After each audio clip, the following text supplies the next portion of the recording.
नमस्कार मित्रों आज हम फिर आप लोगों के लिए एक बहुत ही डरावनी, बहुत ही हॉरर स्टोरी लेकर आए हैं। और ये स्टोरी ही नहीं बल्कि एक सच्ची घटना है। ये 3 दोस्तों की एक ऐसी घटना है कि जिसको जब आप सुनने बैठेंगे तो अंत तक सुनते चले जाएंगे।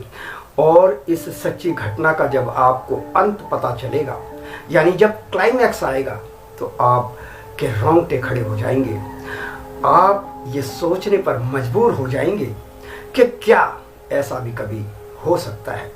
जी हाँ मित्रों, तो स्वागत है आप सभी का। और मैं आप लोगों का तहे दिल से शुक्रिया भी अदा करता हूं कि जिस तरह से आप हमारे चैनल को प्यार दे रहे हैं। आप लोगों से वही गुजारिश कि जो नए भाई बंधु हमसे जुड़े हैं, हमारे परिवार, हमारी फैमिली से जुड़े हैं, वो हमें सब्सक्राइब कर लें। और एक लाइक तो हर सच्ची घटना, हर सच्ची कहानी को मिलना ही चाहिए। तो आप लोगों से गुजारिश है कि एक लाइक भी हमें दे दें। अब मित्रों बढ़ते हैं आगे कहानी की तरफ। मित्रों ये जो रियल इंसिडेंट है ये सन 2012 का है। मित्रों ये घटना है 3 दोस्तों की, यानी ये घटना इन 3 दोस्तों के साथ घटी। आर्यन, आमोद और मंजीत। तो आर्यन, आमोद और मंजीत ये तीनों रात के समय करीब 10 साढ़े 10 का वक्त रहा होगा तब ये घटना मुंबई की है। मैं आपको बता दूं, महाराष्ट्र के मुंबई की। और ये बस स्टैंड पर वेट कर रहे थे आर्यन, आमोद और मंजीत। हल्की हल्की बारिश आनी शुरू हो गई थी। रात का टाइम था, 10 साढ़े 10 के करीब का। इन्होंने देखा कि अभी कोई बस आई नहीं है, तो तीनों आपस में बातें करने लग गए। तभी इन्होंने ध्यान दिया कि बस स्टैंड के दूसरी छोर पर, एक छोर पर ये खड़े थे, दूसरी छोर पर एक बहुत ही खूबसूरत लड़की खड़ी है। अब ये धीरे धीरे उस लड़की के बारे में बातें करने लग गए। उस लड़की ने जो लिबास पहन रखा था वो लाल जोड़े का था, यानी पूरा उसने जो रेड ड्रेस जो होती है वो पूरी पहनी हुई थी। लाल साड़ी, लाल ब्लाउज ये उसने पहना हुआ था।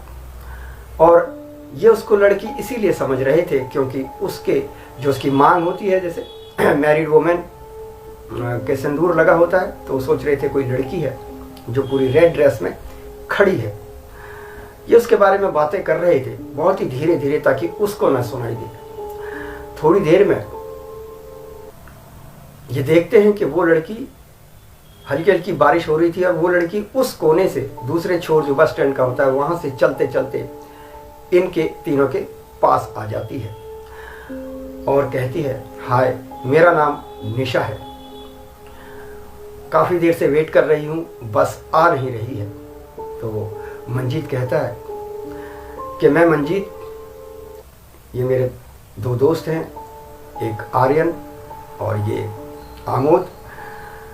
चारों आपस में एक दूसरे से इंट्रोड्यूस होते हैं और एक दूसरे को इंट्रोडक्शन देते हैं। उसके बाद चारों कहने लगते हैं कि आपस में बातें कर रहे होते हैं कि बारिश धीरे धीरे बढ़ेगी और बस का कोई अता पता नहीं है, समय भी ज़्यादा हो रहा है। तो ये लड़की जो कि बहुत ही ज़्यादा खूबसूरत थी, यानी अगर आप दुनिया की बात करें तो दुनिया में ऐसी खूबसूरत औरतें या ऐसी खूबसूरत लड़कियां बहुत कम देखने को मिलती हैं। अब क्या हुआ कि जो लड़की होती है वो एक स्माइल मंजीत को देती है और मंजीत उस स्माइल में खो जाता है। आमोद और आर्यन भी ये दृश्य देखते हैं और आर्यन निशा से बोलता है कि निशा जी आप देखिए, हम तो लड़के हैं, कोई बात नहीं, हम तो कैसे भी निकल जाएंगे। आप या तो अपने घर में किसी को बुला लें तो वो आपको ले जाएंगे, क्योंकि बस का कोई अता पता भी नहीं चल रहा है और बारिश भी बढ़ सकती है। तो निशा कहती है कि ऐसा कुछ नहीं है, अगर बारिश मुझे ऐसा लगा कि तेज हुई तो मैं पैदल भी निकल जाऊंगी, आधे घंटे में अपने घर पहुंच जाऊंगी। तो ये तीनों कहते हैं ठीक है, जैसी आपकी मर्जी। बातों ही बातों में निशा इन तीनों से कहती है कि अगर तुम चाहो और अगर तुम्हें ऐसा लगता हो कि अब कोई बस नहीं आएगी तो तुम भी मेरे घर चल सकते हो। ये कहकर वो इन तीनों से वापस जिस जगह बस स्टैंड के दूसरे छोर पर खड़ी थी वहीं वापस चली जाती है और वहीं से अपनी स्माइल पास कर रही थी। उसके चेहरे का जो नूर था और उसके जो होठों पे जो स्माइल थी वो मंजीत, आर्यन और आमोद को पूरी तरह से सम्मोहित करे जा रही थी। तीनों कहते हैं यार ये लड़की तो खुद ही हमें बुला रही है अपने पास। अब देखिए इनके इरादे जो थे वो उनमें नापाकी आ रही थी, यानी ये गलत सोच में पड़ गए थे कि लड़की इनवाइट कर रही है अपनी तरफ से तो हमें ये मौका नहीं खोना चाहिए। और लड़की भी जो निशा थी वो इनकी मंशा समझ रही थी। अब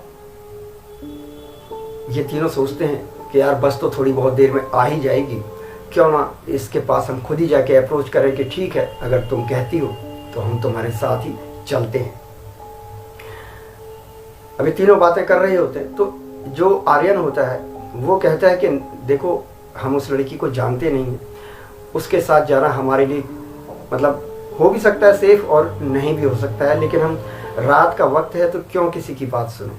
मुंबई जैसा शहर है, सब जानते हैं कि कोई भी बिना किसी स्वार्थ के, बिना किसी सेल्फिशनेस के आपको अप्रोच नहीं करता है। पर मंजीत और आमोद जो है वो आर्यन की बात को नहीं नज़रअंदाज कर देते हैं, मतलब सुनते नहीं है उसकी बात। तो आर्यन मना करता है लेकिन उन दोनों के आगे उसे झुकना पड़ता है। और फिर ये तीनों जाते हैं उस लड़की के पास बस स्टैंड के दूसरे छोर पर और उससे कहते हैं कि देखिए बारिश भी हल्की हल्की अब तेज़ हो रही है पहले से और बस अभी तक भी आई नहीं है, हमें काफ़ी देर हो गई है, तो आपने जो कहा था जो हमें लगता है वही ठीक रहेगा कि हम रात को आपके यहाँ स्टे कर लेंगे और सुबह निकल जाएंगे। और वो लड़की ने एक बहुत प्यारी मुस्कान दी, स्माइल दी और बोली कि मैं तो पहले ही कह रही थी, चलिए देर आए दुरुस्त आए, चलते हैं। अब लड़की पैदल पैदल चलने लग गई और ये तीनों भी उसके साथ साथ चलने लग गए। लड़की बीच में चली जा रही थी, दाएं बाएं आमोद और मंजीत थे और जो आर्यन था वो पीछे था। एक दो बार वो पीछे चल रहा था तो एक दो बार जो निशा थी उसने पीछे मुड़कर देखा और आर्यन की तरफ देखकर उसने स्माइल किया। आर्यन ने उसे देखा लेकिन कुछ रिएक्ट नहीं किया, बस पीछे पीछे चलता रहा।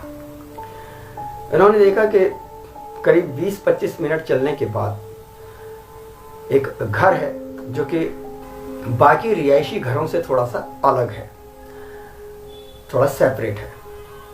तो जब ये बहुत घर के पास पहुंच गई और इसने जो डोर था उसको लॉक ओपन किया निशा ने, तो उसने कहा कि आप तीनों जरा रुके, मैं अंदर से अभी आई लौट कर। कहते ठीक है, लड़की है, अपनी प्राइवेसी होती है सबकी। अब ये बाहर रुक जाते हैं और वेट करते हैं 2 मिनट, 3 मिनट, 5 मिनट, 10 मिनट, कोई रिप्लाई नहीं आता है, कोई रिस्पॉन्स नहीं मिलता है। तो ये जो मंजीत होता है वो आमोद से बोलता है कि आमोद जरा आवाज़ देना, कोई हमें तो कोई जवाब नहीं मिल रहा। तो आमोद कहता है कि ठीक है, और ऐसा कहकर वो आवाज़ देता है, निशा जी हम बाहर वेट कर रहे हैं। पर अंदर से कोई भी आवाज़ नहीं आती है। तो अब मंजीत कहता है रुको मैं आवाज़ देता हूँ। तो मंजीत भी इसी तरह से उस लड़की को, निशा को बुलाता है कि निशा हम तुम्हारा बाहर वेट कर रहे हैं, जल्दी आ जाओ। लेकिन उसकी भी बात का कोई जवाब नहीं आता है। तो आर्यन जो होता है वो कहता है देखो वो अपने घर में गई, हमें भी चुपचाप यहाँ से चले जाना चाहिए। लेकिन आमोद और मंजीत की आंखों पर तो कुछ और ही पट्टी चढ़ी हुई थी और वो आज के इस मौके को खोना नहीं चाहते थे। तो मंजीत और आमोद कहते हैं कि आर्यन देख, ये मौका हम खो नहीं सकते, हम तो दरवाज़ा खुला हुआ है, खुला इनविटेशन है, हम अंदर जा रहे हैं और देखते हैं क्या कर रही है, अकेली तो है और हम तो मौके का फ़ायदा उठाएंगे। तो आर्यन कहता है देखो भाई ये बिल्कुल ठीक नहीं है, वो एक लड़की है, हम किसी के बारे में गलत क्यों सोचें। मैं तो अंदर नहीं जाऊंगा, घर जाऊंगा। तो कहते हैं ठीक है भाई, जैसी तेरी मर्जी, तू जा, हम सुबह तुझे बताएंगे कि रात भर हमारे साथ हमने क्या क्या एंजॉय किया। आर्यन उन्हें आखिरी बार समझाता है और कहता है देखो मेरी बात मान लो, घर को चलते हैं। लेकिन वो दोनों आर्यन की बात नहीं मानते और उससे कहते हैं तू जा, हम तुझसे अब सुबह मिलेंगे। तो आर्यन कहता है ठीक है चला जाऊंगा, थोड़ी देर यहाँ रुकूंगा 10 मिनट, इसके बाद मैं चला जाऊंगा। क्या पता तुम अंदर जाओ, तुम्हारा कुछ मूड चेंज हो और तुम बाहर आ जाओ तो हम साथ ही चले चलेंगे। कहते ठीक है जैसे तेरी मर्जी, रुक जा 10 मिनट 15 मिनट आधे घंटे, जो तुझे रुकना हो रुक, हम तो चले।